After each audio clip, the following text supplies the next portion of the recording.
তো বন্ধুসকল আপুনি আপোনাৰ ইনষ্টাগ্ৰামৰ পাছৱৰ্ড পাহৰি গৈছে নেকি? তো চিন্তা নকৰিব, মই আছো নহয়, মই দেখাই যাম কিদৰে আপুনি পাছৱৰ্ডটো আকৌ এবাৰ ঘূৰাই পাব।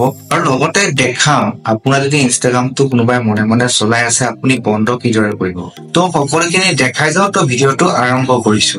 বন্ধুসকল, তাৰ কাৰণে আপোনাৰ যিটো ইনষ্টাগ্ৰাম আপুনি খুলি ল'ব। তো খোলাৰ পিছতে আপুনি তলফালে দেখিব আপোনাৰ যিটো প্ৰফাইলৰ আইকন দেখাই আছে সেইটো আপুনি ক্লিক কৰিব। ক্লিক কৰাৰ পিছত অকণ ওপৰৰ ফালে চাব, ইয়াত 3টা লাইন দেখাই আছে। এই 3টা লাইনটো আপুনি ক্লিক কৰিব। তো ক্লিক কৰাৰ পিছতে ওপৰৰ ফালে পাই যাব আপোনাৰ দেখিছে এইটো একাউণ্ট চেণ্টাৰ পাছৱৰ্ড চিকিউৰিটি, এইটো যিটো পাইছে সেইটো আপুনি ক্লিক কৰিব। তো ক্লিক কৰাৰ পিছত অকণমান তললৈ আহিব, ইয়াত আকৌ পাই যাব আপোনাৰ পাছৱৰ্ড এণ্ড চিকিউৰিটি, এই অপশ্যনটো আপুনি ক্লিক কৰি দিব। ক্লিক কৰাৰ পিছত ওপৰৰ ফালে দেখিছে চেঞ্জ পাছৱৰ্ড, সেইটো আপুনি ক্লিক কৰিব। ক্লিক কৰাৰ পিছত আপোনাৰ যদি ইনষ্টাগ্ৰামৰ লগত ফেচবুক কানেক্ট আছে দেখাই দিব। যিহেতুকে আপুনি ইনষ্টাগ্ৰামৰ পাছৱৰ্ড চেঞ্জ কৰিব, তো আপুনি ইনষ্টাগ্ৰামটো ক্লিক কৰি দিব। ক্লিক কৰাৰ পিছতে আপুনি ইয়াত অপশ্যন পাই যাব আপোনাৰ যিটো পাছৱৰ্ড, মানে এইটো আপুনি এণ্টাৰ কৰিব লাগিব আগৰটো। তাৰপিছতে আপুনি নতুন পাছৱৰ্ডটো ইয়াত বনাব লাগিব। সেইটো এবাৰ বনাই আকৌ নেক্সট আপুনি ৰি এণ্টাৰ কৰি দিব, হৈ যাব। কিন্তু যদিহে আপুনি আপোনাৰ পাছৱৰ্ডটো পাহৰি গৈছে, তো কি কৰিব, তাৰ কাৰণে আপুনি ফৰগেট পাছৱৰ্ড দেখিছে, এইটো ফৰগেট ইয়ৰ পাছৱৰ্ড ক্লিক কৰিব। ক্লিক কৰাৰ পিছত আপোনাৰ যদি ইমেইল লিংক আছে, আপোনাৰ মানে যিটো ইনষ্টাগ্ৰামত আপোনাৰ ইমেইল আইডিৰ লিংক আছে, তো আপোনাৰ ইমেইল আইডিত এটা মেছেজ যাব। মই দেখাই আছো, মই লেপটপ খুলি পেলাই দেখাই আছো। ইয়াত আপুনি মই দেখিছে, মই আপোনাৰ ইয়াত আহি গৈছে মেছেজ ৰিছেট ইয়ৰ পাছৱৰ্ড, সেইটো আপুনি ক্লিক কৰিব।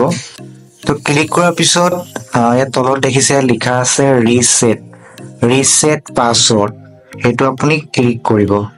তো ক্লিক কৰাৰ পিছত আপুনি ইয়াত এতিয়া ধুনীয়াকে পাছৱৰ্ডটো বনাই ল'ব পাৰিব। মানে আপোনাৰ যিটো পাছৱৰ্ড আপুনি পাহৰি গৈছিলে, সেই পাছৱৰ্ডটো আপুনি ইয়াতে নতুন পাছৱৰ্ডটো আপুনি ধুনীয়াকে বনাই দি পেলাই আপুনি যেতিয়া ৰিছেট কৰিব, আপোনাৰ যিটো পাছৱৰ্ড আপোনাৰ চেঞ্জ হৈ যাব।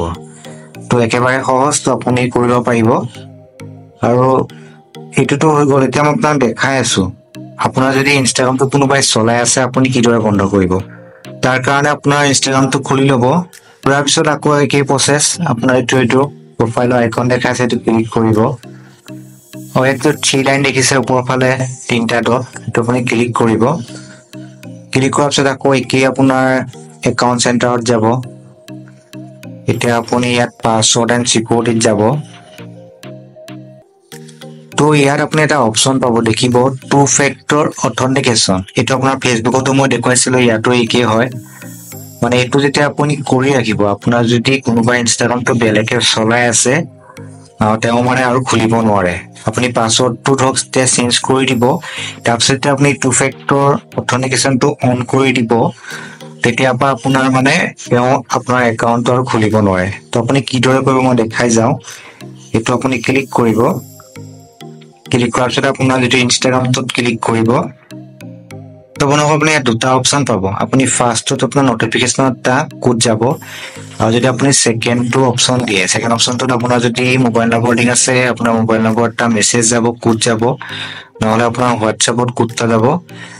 আপুনি এইটো ক্লিক কৰি পেলাই নেক্সট কৰিলেই হ'ল। তাৰপৰা আপোনাৰ কোডটো আপোনাৰ যিটো হোৱাটছএপ নম্বৰত যাব, আপুনি হোৱাটছএপ নম্বৰটো ইয়াত দি দিব, দি পেলাই আপুনি নেক্সট কৰিব, তো আপোনাৰ কোডটো তাত চেণ্ড হৈ যাব। আৰু যেতিয়া আপোনাৰ এই কোডটো আহিব, এই কোডটো আপুনি ইয়াত বহাই দিব। বহাই দিয়াৰ পিছত আপোনাৰ ইয়াত পিন এটা বনাব দিব। পিনটো বনোৱাৰ পিছত আপোনাৰ যিটো ইনষ্টাগ্ৰাম আপোনাৰ একে চিকিউৰ হৈ যাব, আৰু আপোনাৰ ইনষ্টাগ্ৰামটো বেলেগে খুলিব নোৱাৰে। মানে যদিও কোনোবাই আপোনাৰ একাউণ্টটো বেলেগত খুলি ৰাখিছিল, যেতিয়া আপুনি এইখিনি প্ৰচেছখিনি কৰি দিব, এই 2 ফেক্টৰ অথেণ্টিকেশ্যনটো লগাই দিব, তাৰপিছত আপোনাৰ সেই যেতিয়ালৈকে আপুনি যিটো পিন বনাব, সেই পিনটো নমৰালৈকে আপোনাৰ ইনষ্টাগ্ৰামটো কোনেও খুলিব নোৱাৰে। তো এইটো এটা বহুত ভাল সুবিধা, আপোনালোকে কৰি ল'ব। তো বন্ধুসকল, আজিৰ ভিডিঅ'টো ইমানেই আছিলে। তো ভিডিঅ'টো চাই কেনে পালে মোক কমেণ্ট কৰি জনাব। চেনেলটো যদি নতুন চেনেল ছাবস্ক্ৰাইব কৰিব, নতুন ভিডিঅ' সদায় পাই থাকিব। তো আজিৰ ভিডিঅ' ইমান আছিল, তো আজিলৈ বাই বাই।